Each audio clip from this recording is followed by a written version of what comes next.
Nathan Foreman, aka XcaliberZero. What's good, my man? What's up, Roy? Thanks for having me on, man. Oh man, um, I gotta tell you, like that we didn't speak about it offline, but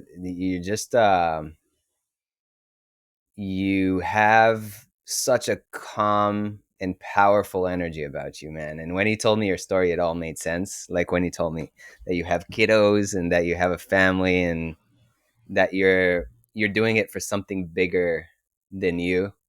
I just loved it. With that mellow energy that you got, it's just amazing to watch people who are powerhouses move quietly, if that makes sense. So I'm so grateful for having you on the podcast.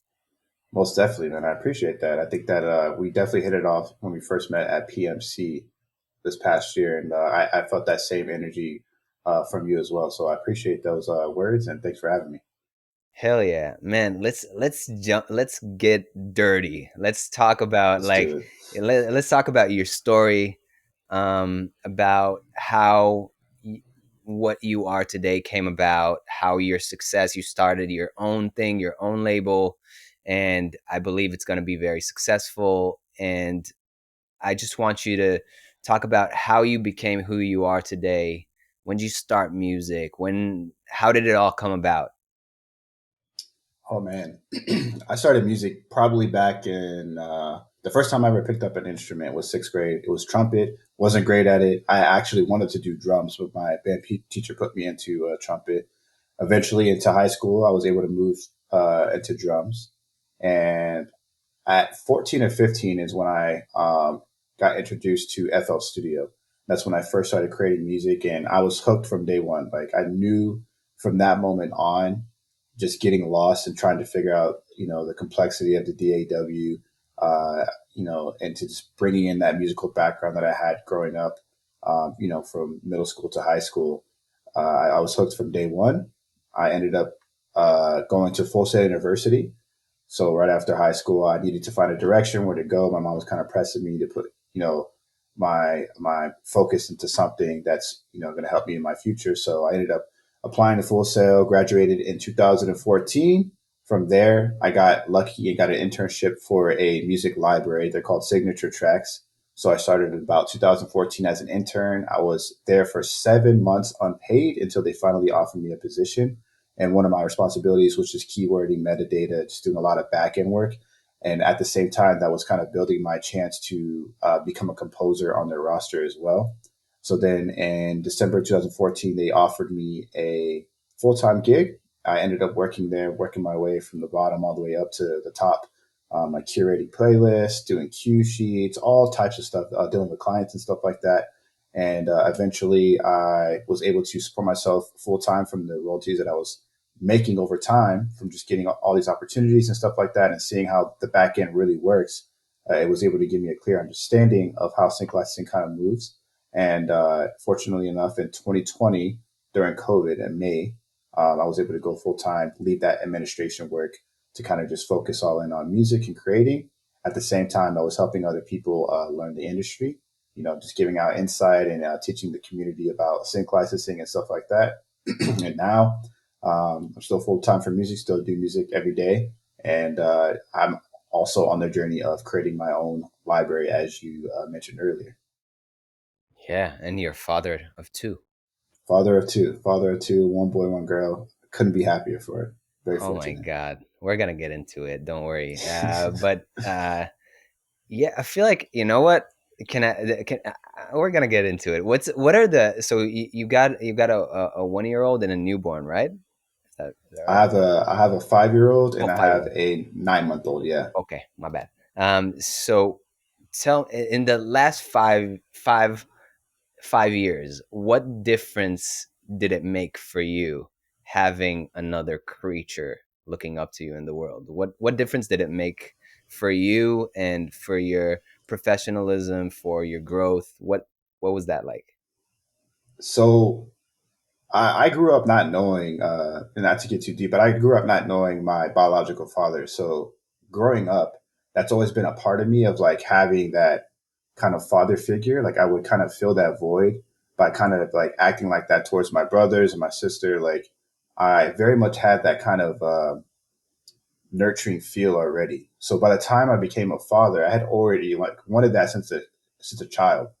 And once my daughter was born, like there's a level of love and just like unconditional love and joy and curiosity that I cannot explain. Like, obviously everybody loves their child to, the moon and back, but what I started to realize is I was learning a lot from my daughter, especially as she started getting older and I started walking and stuff like that. I was able to see like she's very curious, and we all have that inner child in us.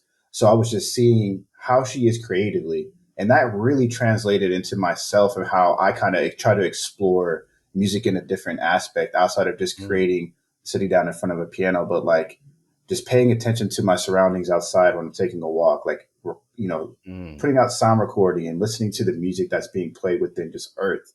And I feel like my daughter, just becoming a father, really put that into to perspective for me, because there's so much of this world that we still have to kind of just explore.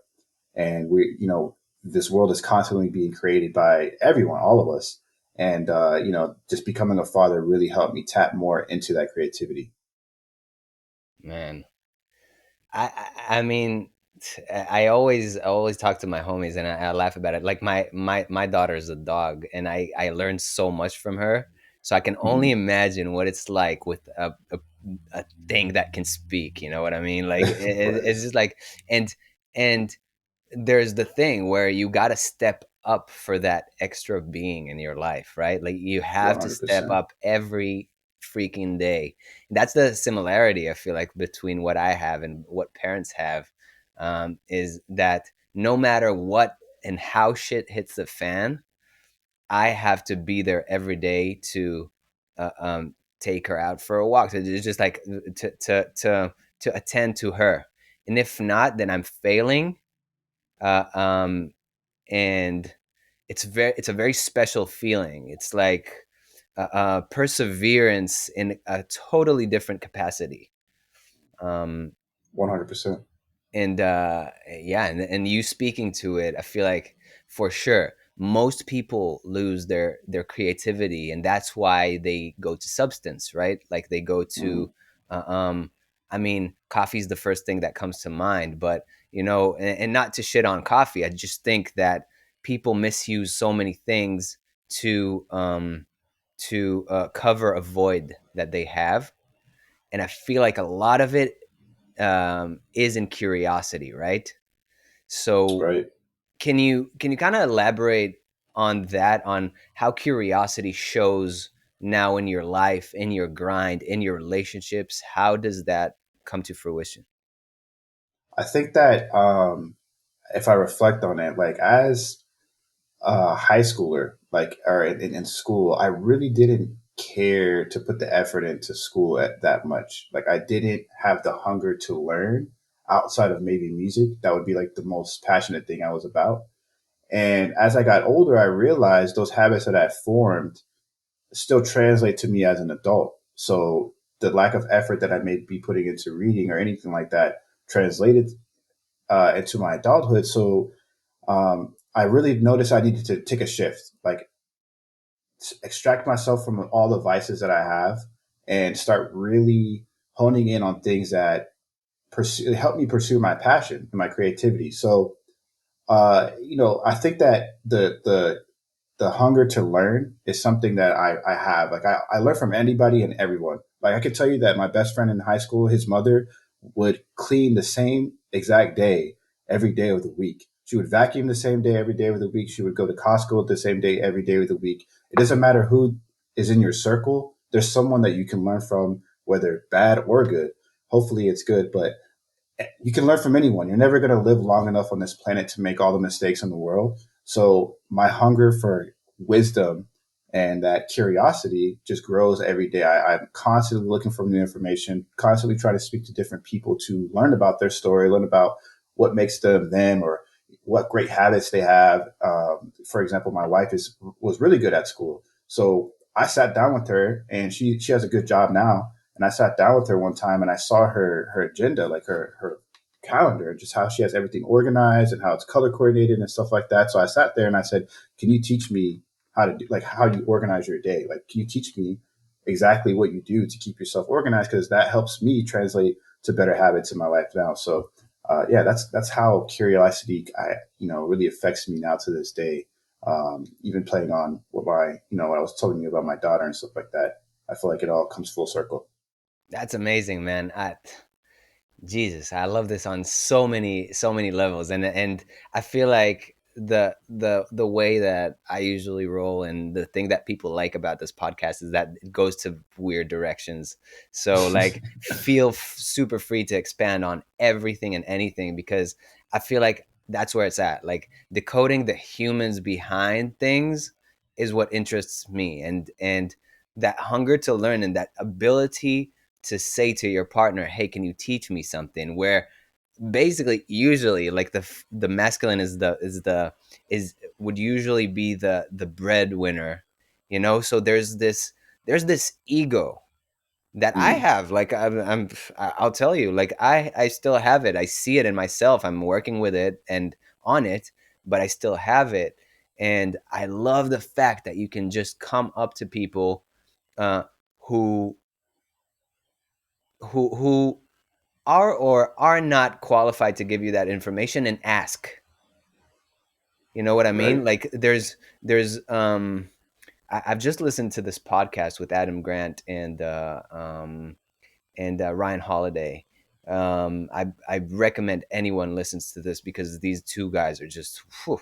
But The Stoics, right? yeah, Stoicism. yeah. So it's the Daily Stoic, the podcast is called. Hmm. Um But the thing is, they talk about how you need to have people around you who neither. That's what Adam Grant. He brings so many research and so many details, and it's so fun to listen to him. So he brings something to the table and says you can't learn from people who criticize you or people who, sorry for the wording, forward a bit, but suck your dick every time you do something. Like you have to have people who can coach you. And what I love about what you're speaking to is you're speaking to looking for directions from possible people who can help you out. And that's something I've been struggling with for years. You know, like interning is something that's always been a no for me for some Mm. reason, and I'm still grappling with it. I know that I'm going to at some point go intern or something like that, but the reason I'm ranting is because you're a composer that came in like to the full time music through interning. And not a lot of people can say that about themselves. I can tell you that. I can guarantee that. Like maybe 2 or 3%, 1% can say that about themselves. Like I've entered in a library, so I'd love for you to elaborate about doing this admin work and doing these works that are not desirable. Man, I don't want to do that shit, but I feel like at some point I got to do it in order to really understand the inner works of these companies and of these people. I have to go do that dirty work. So I'd love to know how that affected you and what you actually learned from that experience. Oh man, I can tell you that right now. It affects me to this day. There's a lot of things where I reflect back on that in the moment I may have not liked, or I may have, like, in my head complained about or something, and just not felt like doing it in the moment, or just think like, why am I doing this? Thinking maybe the work is beneath me. But Mm, now that I'm older, and I've checked myself in those moments, of course, but now that I'm older and I'm building out my own catalog, I see how all of that stuff was super resourceful, because now I know how to maintain what I'm building now, but at a level that can maybe be a little bit quicker, or it could be a little bit more efficient than it was back when I was learning how to do these things. I mm, honestly was very fortunate because Signature Tracks was created by three of different guys. They were all best friends growing up. They went to school with Kobe Bryant, and they have a crazy story. But there was one who I was really uh, coached by, like mentored by. His name is David Lastman. He's one of the most influential people who is not family or friend related in my life, because I spent so much time with him, and he has so many great habits, and he's a really key player to why they are where they are today.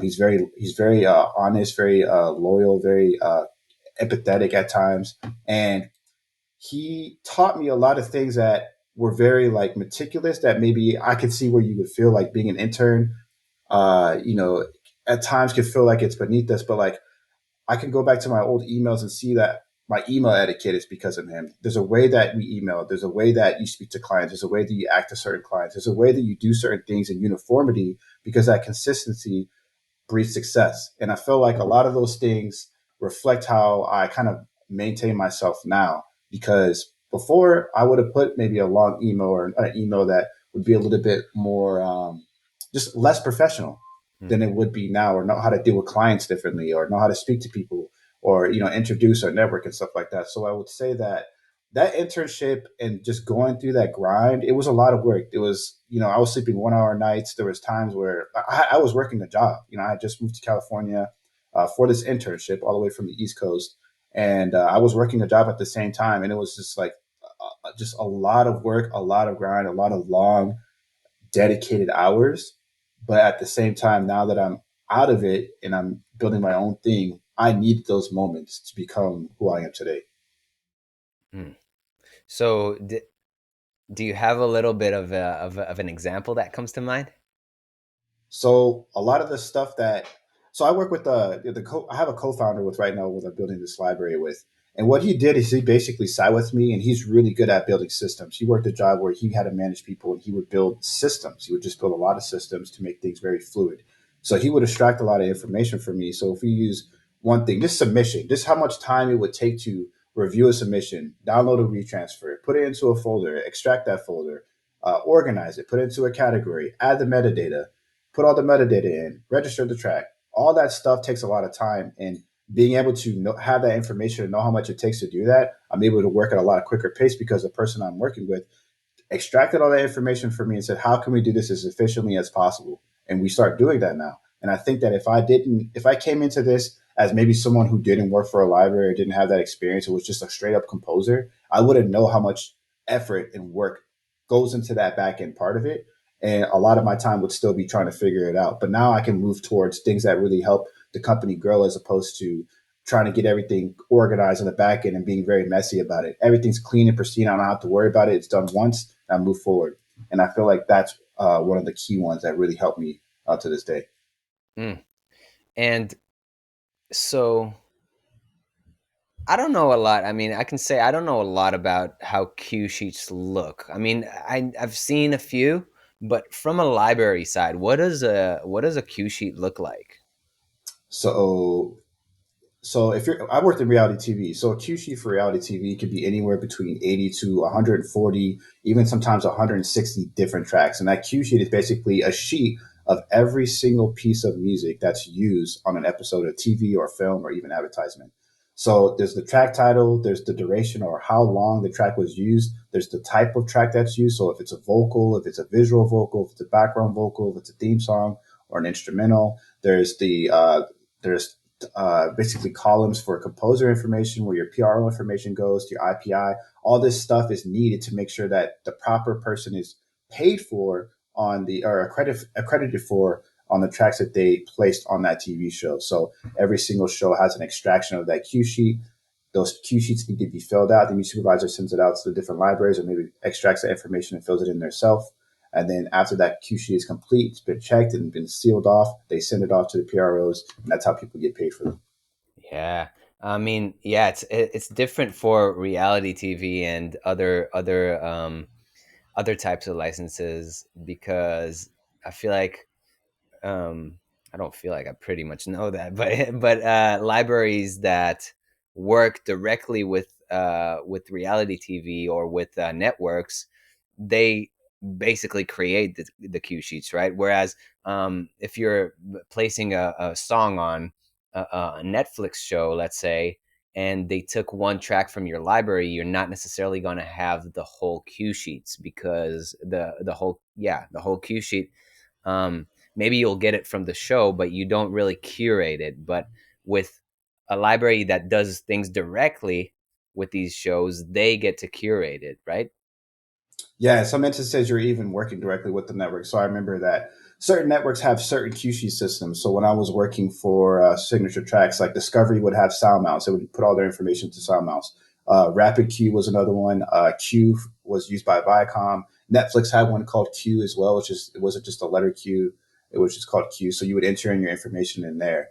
And some of them worked differently. Some of them were very outdated and janky, and other ones were very fluid. So yeah, all that stuff is put into a master sheet. Like there's a master sheet that has Mm, everybody's, all the libraries, all the composers, all the different artists, music on that sheet. So it just depends on what type of project you're working on or who you're working with.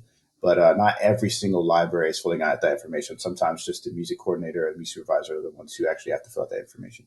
word, yeah, I'd love to have one of the guys on from Signature Tracks. They also have Jamie as well, right? Like who's they have Jaime, yeah, yeah, I love yeah, that guy. Love that my guy. guy. That guy is my Um, guy. yeah, so yeah, I'd love to have one of these. They seem like really interesting cats. But what I want to say, okay, so you work from you work for them, and do you make music only for them, or do you diversify? What was your kind of strategy from then on? So when I was working for them, I was very loyal to them. So I was not going to compose for anybody else. Once I left the admin side, I started to venture out and start working with different labels and started getting different opportunities. And yeah, from there, I think I was signed to like I'm signed to like probably like five or six, but I worked actively for like two or three. Now I kind of want to focus just on my library and not put too many eggs in different baskets at this moment, just because I have so many different tracks out there already that I Yeah, want to really put all my efforts and energy into the library that I'm building right now. that's amazing, bro. Like we were talking about it when we met at PMC. I really have an admiration for people who do it like you. I mean, it's just grinding and like kind of letting it snowball slowly. Whereas I feel like people like me, there's a lot of them, and they're kind of impatient, and Mm-hmm. that's a it's a big vice. I know from my end, it's like. Just wanting things to happen fast can create really dysfunctional relationships as well. So, yeah, what I hear from you is that you patiently just like stacked it, just like we were talking about the homie Stephen McDonald, and Right. yeah, and that's how he made his life how it is today, and it's just through that patient persistence. 100%. Perfectly said. Yeah, I learned a lot from Steven. Yeah, Steven was one of the composers. Me and Steven started at the same time. So just seeing his growth and seeing how consistent he was even taught me, because we were getting our royalty checks around the same time for the first time. And Oh, just knowing how much work he put into it, it's just like admirable. wow. Yeah, I'm get it's a bit of it's a bit of a goosebumps thing for me. Like I feel goosebumps when I hear about people who were really able to decode it for themselves, and yeah, I feel like it's. I was talking about it a few days back in the podcast I put out, and I just feel like success in general is so this word is so mistreated in every circle, in every circle that I'm a part of. It's so abused. It's kind of like what other word there is there there's another word that is just like bastardized, and I can't I'll get back to it later, but uh, um oh yeah, authenticity. Yeah, like another word which is such a beautiful word, but it's just been ruined Mm. because of how people chose to put it out so many times throughout like 5-10 years, that the word success doesn't mean as much to me as it did, because I feel like success is so individualized, and Right. people use it as such a general term. Like you'll be like I mean the feeling is not what people say, but the feeling is you'll be successful once kind of thing, Mm. where your approach is literally, and correct me if I'm wrong again, but it is a day-to-day approach. So I want to get a little bit into that. How does that approach kind of move you today? And how do you feel like your quote unquote success would look like and looks like as a label owner? Well, there's a quote by Earl Nightingale that I've heard actually in the middle of COVID that really stuck with me. And success is a progressive realization of a worthy ideal. So basically, anything that you find fulfilling, if you're working on it every day, that's how he defines success, and that's kind of how I see myself defining success. I don't think that the home run hits or the things that kind of define me. I think that how much work I had to really put into what I do, and how much, going back to that word curiosity, of just like learning and going through the ups and downs and ebbs and flows. Because as you mentioned, like, people use the word to success, and we just see the bright lights and the shining stars of that story. But there's a lot that goes into it, and there's a lot of time that's put into it, and you really have to love what you do. You really have to be dedicated and just be fulfilled by what you're trying to pursue. And I feel like I have never hit a level of pure just like, I feel like a kid again. Like, I feel like I'm learning sync licensing all over again, trying to build this library, because there's not a lot of information on how to do this the right way Mm, by yourself. And I feel like I love that journey of just like figuring something out. I learned about E&O insurance from a LinkedIn post. I learned about signing with major libraries, or like, signing with, making bigger deals for third party licensing with the bigger libraries from your podcast. There's a lot of different things that I come across that just kind of just guide me to where I need to go. And I'm just kind of just following these notifications from the universe that mm. kind of just direct me on the path that I know, whether if I make it or not, whether this becomes successful, quote unquote, or not, I feel fulfilled by putting my efforts and trying to see where this takes me. And if it doesn't take me exactly where I think it's going to take me, it's going to take me somewhere else that benefits me in the long Notifications from the universe. Drop the fucking mic. That's crazy. run. That's crazy, boy. Ah, deep. That's deep as well. Whew, that was a heavy blow. I did not expect that, bro.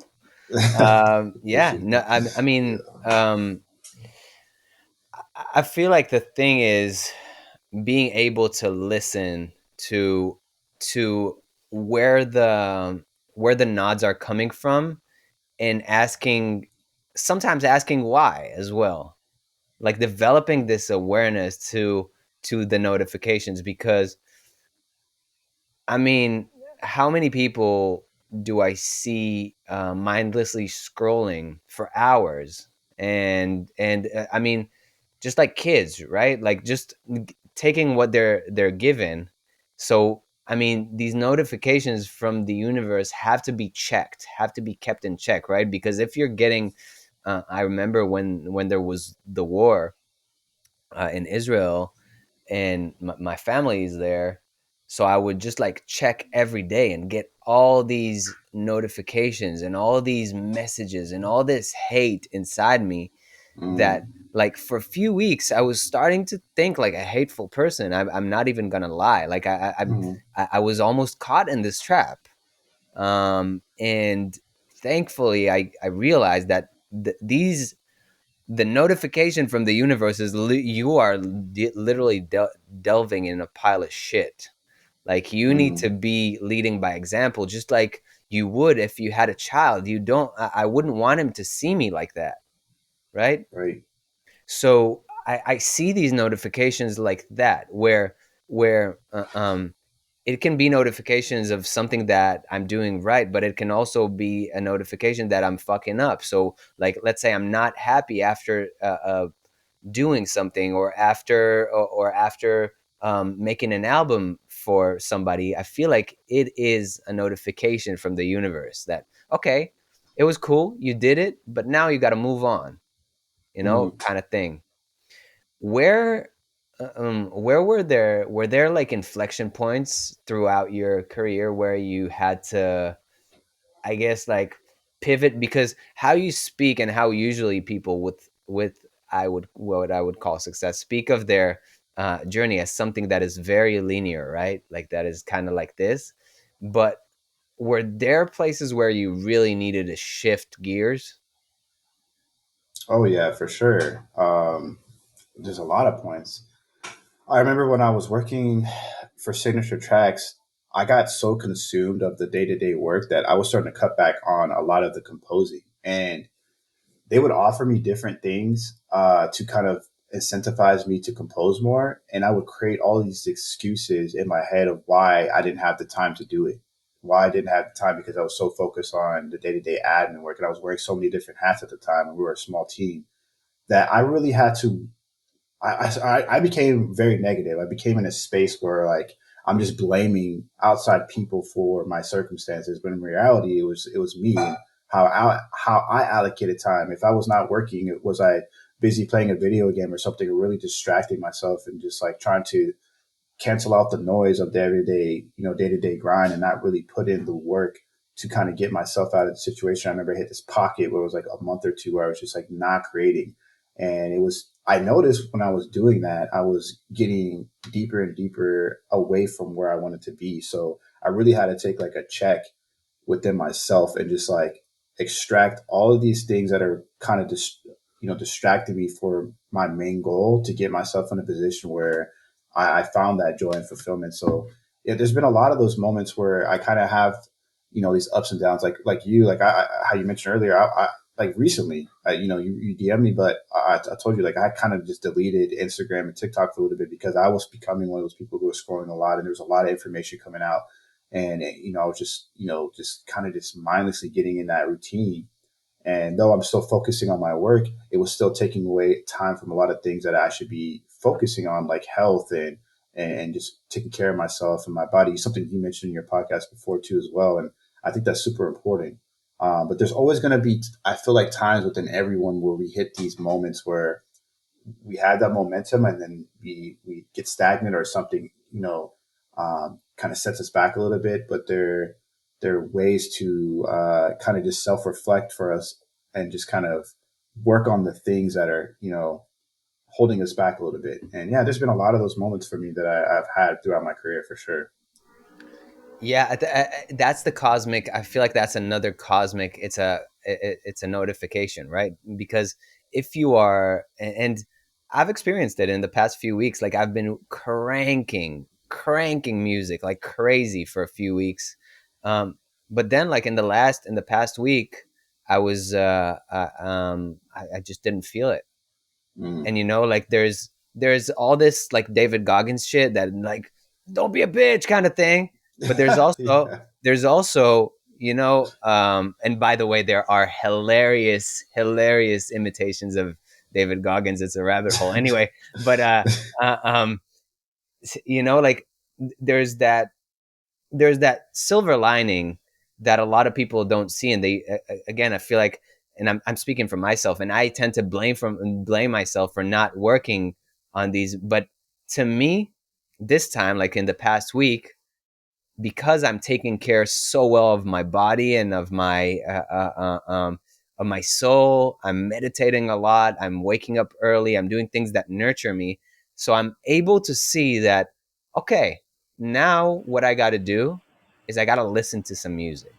I got to figure out the next step because, yeah, like music for reality TV is fun. It's good. It's great. But I have to kind of figure out a way for me to balance that with, maybe I want to make a banger Hmm. tomorrow, and maybe it's not gonna be, I'm not gonna make the album as fast, but I'm gonna be as productive if I do a track in different genres a day. So I can structure it now in a way that, okay, and it's just, I'm offering this way to anybody who's ever struggled with it. It's just like, maybe Monday is a trailer day, Tuesday is a reality day, Thursday is another reality day because it's hella easy to make, and then in the middle of the week I can make like a full on track. Maybe that's the way I see things structured. But another thing is I feel like there has to be some sort of fluidity, because Mm. the lack of fluidity is what is the is evil, in my opinion. It's like it's that enemy, it's that real enemy that, just like what you were talking to, the lack of fluidity has created this jadedness in you, that you were like going to work and kind of hating on it. And it wasn't per se your fault. It was just like the notification, right? It's the notification that you got to that something has to change. um and yeah, and I see a lot of composers hitting that point, so I'm really grateful you shared that, man. Yeah, for sure, 100%. Yeah, we all go through it, and I think it's the beautiful part of just creating your story, or your, this life that you're living. That's the beautiful part of it. Are those little points of it's kind of like the Alchemist, just those little checkpoints that lead you to that next part of your journey.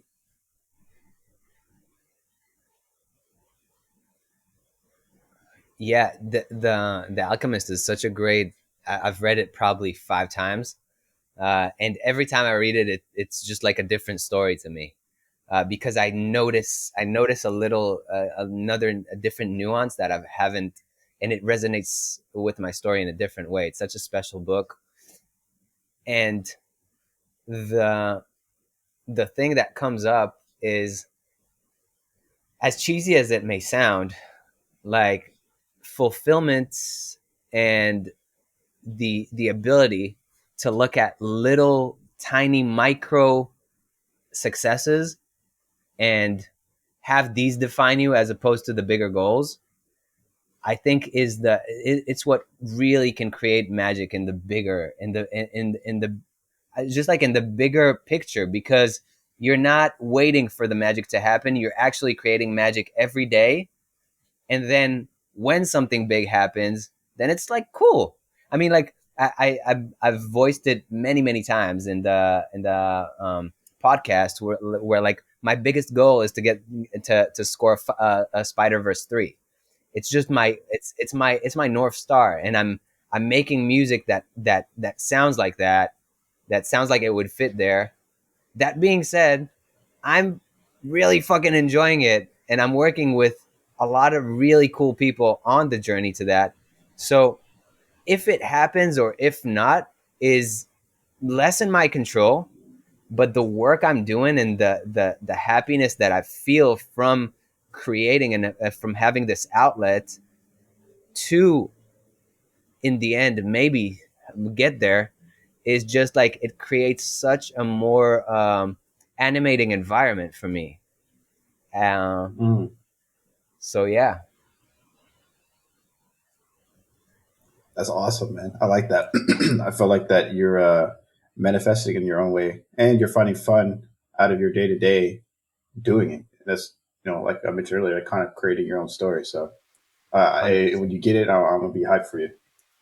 Hell yeah. I mean, like the the other thing that comes from what you're speaking, for some reason, what came out is like choose your battles, which is something I love talking about. It's like being able to choose your battles and understanding that if you're making music for, like, you want royalties to start coming in, it's just like it's a grind that takes time and compounding interest, and people who get to sync and expect that fast buck, it's just like, it's so misleading. It's so misleading. There's Hmm. so much info that suggests that you can uh, um, start making a full time living from sync in no time.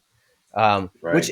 man, it happens. There's some Cinderellas in this story, which is great. Like, but and it kind of reminds me of entrepreneurship, right? Like, and of people who say everyone thought I was crazy, everyone told me I was crazy, but I succeeded. And man, like, come on, what percentage are these people who everybody tells them you're crazy and actually end up creating like a $1 billion enterprise?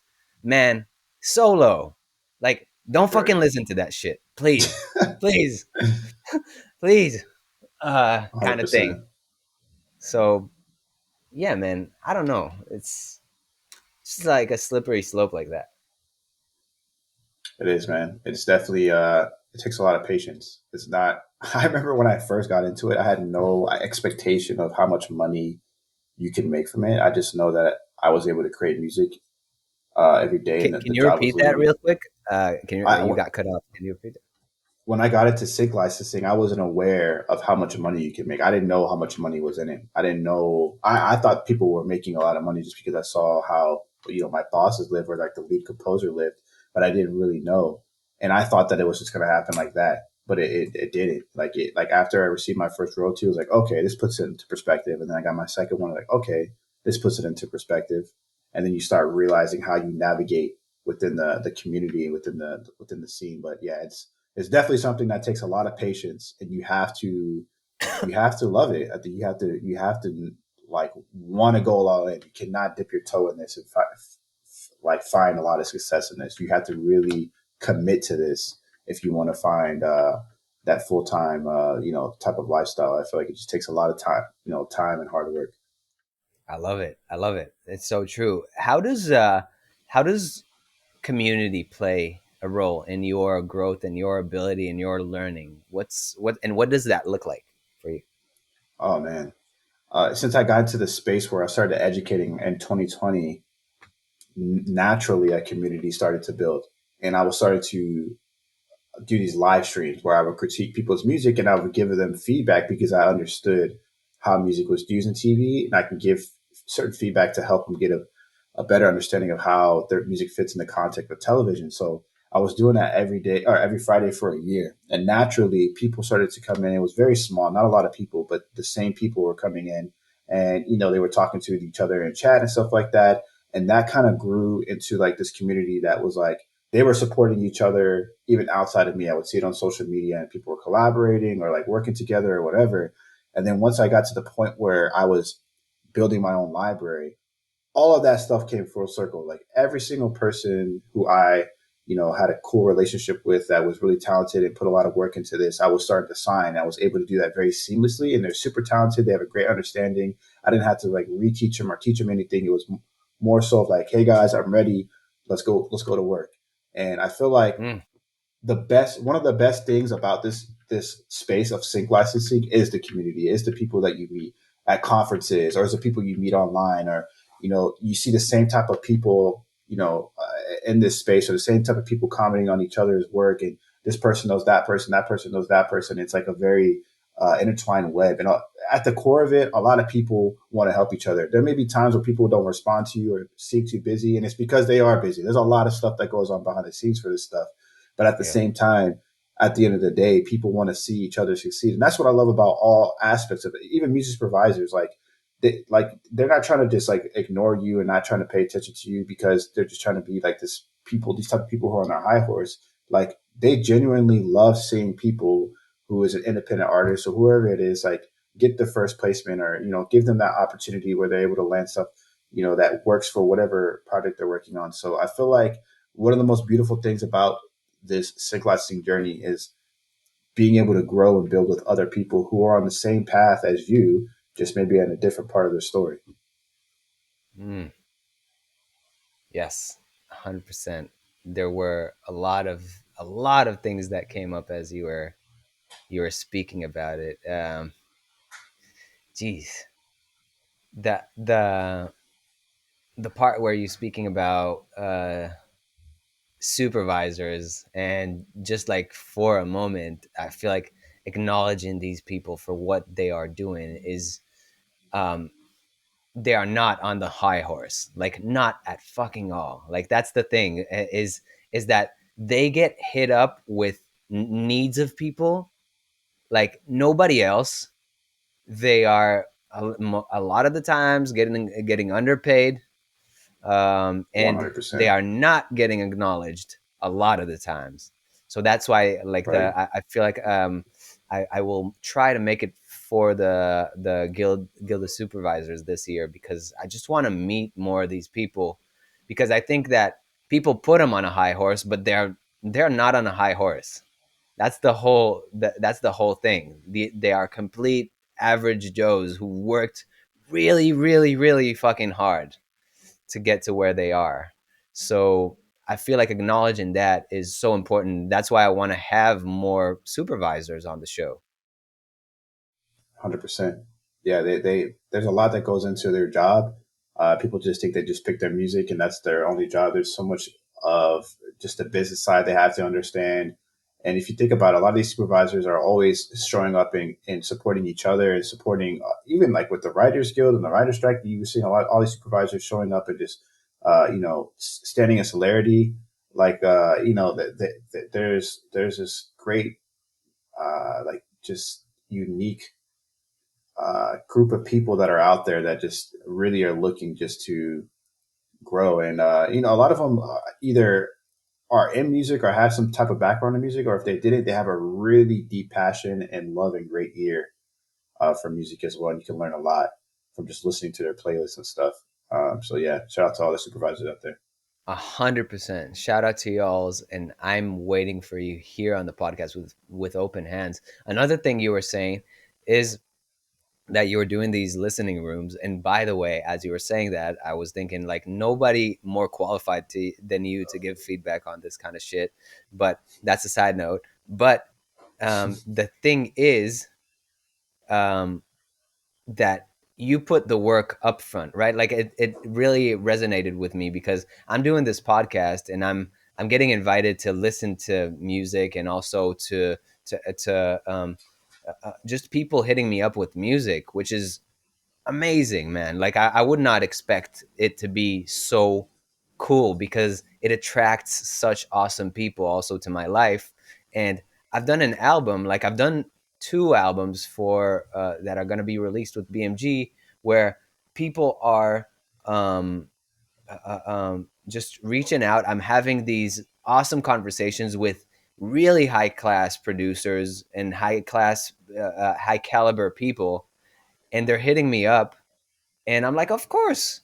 And then and then the album gets made in a week or less, which is it's I mean, it's pretty crazy for like the genres that I work with a lot. Let's say like these epic hip hops, these promo superhero big hip hop things, because like I have somebody who's on guard, who's ready, Mhm. which is crazy. It's like, and I feel like it's exactly what's cool about having a label or having something like that. Is like you have so many people who support what you are doing. So for your story, you put the work up front. You listen to a lot of people's tracks. You've created something around you that revives around you, and then when you started pitching these things, the people they already know how your brain works, so they're like, hell yeah, I want to support that. And there's something to be said. It's like, how do venture capitalists a lot of the times make their investment? It's not only about the objective details. It's about, do I believe in the founder? And that's the case with you, man. Like when I speak to you, like I believe in your cause. You know what I mean? Um, I so appreciate that. so I feel like that's kind of where I'm going with this sync stuff, is just being able in the end of the day to work with people I love on things that I love. That's all I want to do in my life, and that's what 99.9% of the people don't get to say about their life. Right. So I feel like that's a good it's a good way to gauge my success. Is it like, it's it like, am I working with a bunch of high horse like assholes who just care about money? Mm. And I mean, like to a certain extent, making money is cool, right? Like it's fun to get a big check, and and that provides freedom, that provides a lot of things. But man, it's a slippery slope. So I'm It is, super man. grateful. I'm super grateful for how and what you're speaking. I know that people are going to take so much out of this episode, and so much out of you and your, just like you. I don't know how to even put it into words. It's like you. So I'm really grateful, and I encourage people, like you're gonna be at NAM as well. You're gonna be speaking at NAM, right? Yeah, yeah. I'll be speaking there next week on Thursday. Yeah. Hell yeah! So this is gonna come. This is gonna come out just the day before. So whoever's All listening and right. is there, just like go say hi to this dude. And Yeah, please do. Please do. yeah, man, I just wanna say that I'm super grateful for you, and I wanted to ask if, first of all, is there something that you're super grateful for that you want to share? I am grateful for my family. I think that I'm very fortunate to grow up with the brothers that I grew up with, my sister, my mom, who raised me mostly by herself. I'm grateful for my wife, who I've met and have just created this beautiful family with, and just have learned so much from each other, even through the ups and downs.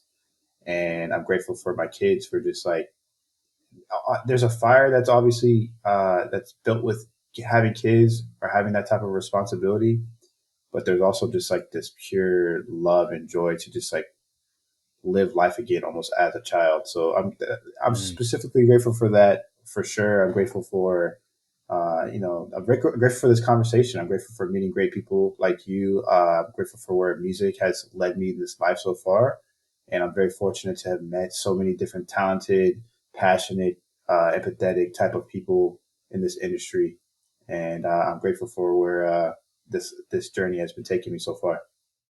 that's amazing, man. Where can people connect with you and find out more about you, what you're doing? Yeah, so you can find me at XcaliberZero on Instagram, on YouTube. It's Excalibur Sync.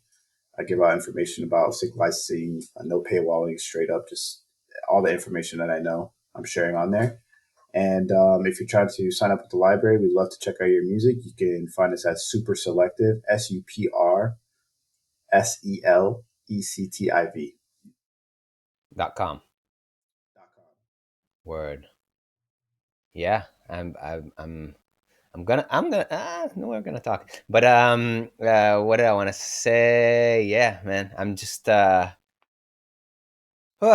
so yeah, that's I feel like that would be all for people, and I'm sending you so much love and so thankful that you came on. Thank you, man. Thanks for having me. You're killing this podcast. I check it out. Not just I've been checking out the most recent episodes, 100% for sure, and then I've been learning a lot. So no, thank you as well for having me on here and thinking of me on this podcast. And excited to see where this turns into. Keep it up.